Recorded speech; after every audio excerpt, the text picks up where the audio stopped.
Hello friends, இன்றைக்கி நம்ம வீடியோவில் நம்ம என்ன பார்க்க போகிறோம்னா, நம்ம ஃபார்முக்கு நம்ம புதுசாக ஒரு ரோல் மெஷ் எடுத்து கொஞ்சம் கேஜஸ் அடிச்சிருந்தோம். அது பற்றி தான் இன்றைக்கி நம்ம பார்க்க போகிறோம்.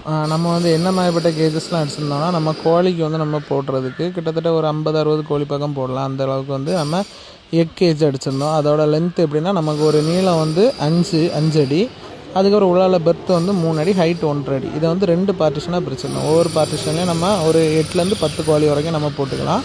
எக்கு ஆனால் நமக்கு உருண்டு வராது. நம்ம எங்கே போட்டுறோமோ அதை நம்ம தான் எடுக்கிறது போல் இருக்கும் கூட திறந்து. அந்த மாதிரி ஒரு 3 செட்டு கேஜ் அடிச்சிருந்தோம். அதுக்கு கூடவே நமக்கு இல்லை நீங்கள் பார்த்துட்ருக்கிறது அந்த கேஜ். அதுக்கு கூட நம்ம ஃபிஞ்சஸ்க்கு ஒரு 6 கேஜ் வர்றது போல் ஒரே ரேக் காட்டு அடிச்சிருந்தோம். அதோட சைஸ் எப்படின்னா, அந்த கேஜ் ஒவ்வொரு கேஜும் 1.5 அடி நீளம், இல்லை நீங்கள் பார்க்குறது அந்த கேஜ் 1.5 அடி நீளம், 1 அடி ஹைட்டு, 1 அடி விட்டு, இந்த மாதிரி நம்ம ஒரு 6 கேஜ் அடிச்சிருந்தோம். இல்லை நம்ம ஃபிஞ்சஸ் போட்டிருந்தோம். ஆல்ரெடி 3 பேர் ஃபிஞ்சஸ் நம்ம போட்டிருக்கோம், வீடியோ போட்டிருந்தோம். அதில் வரது அந்த கேஜ் தான். இந்த கேஜ் இவ்வளோத்துக்கு நம்ம மொத்தம் செலவு எவ்வளோனா 3600 ஒரு ரோல் 5 அடி மெஷ் தான் நம்ம எடுத்திருந்தோம். பட்டர்ஃப்ளை மெஷ் தான் நம்ம எடுத்திருந்தோம். அது வச்சு நம்மளால் இவ்வளோ கேஜும் செய்ய முடிஞ்சிச்சு. Thank you friends. இதான் இன்றைக்குள்ள நம்ம கண்டென்ட். அதான் ஒழுங்காக 2 டேஸ் நம்மளால் வீடியோ போட முடியல.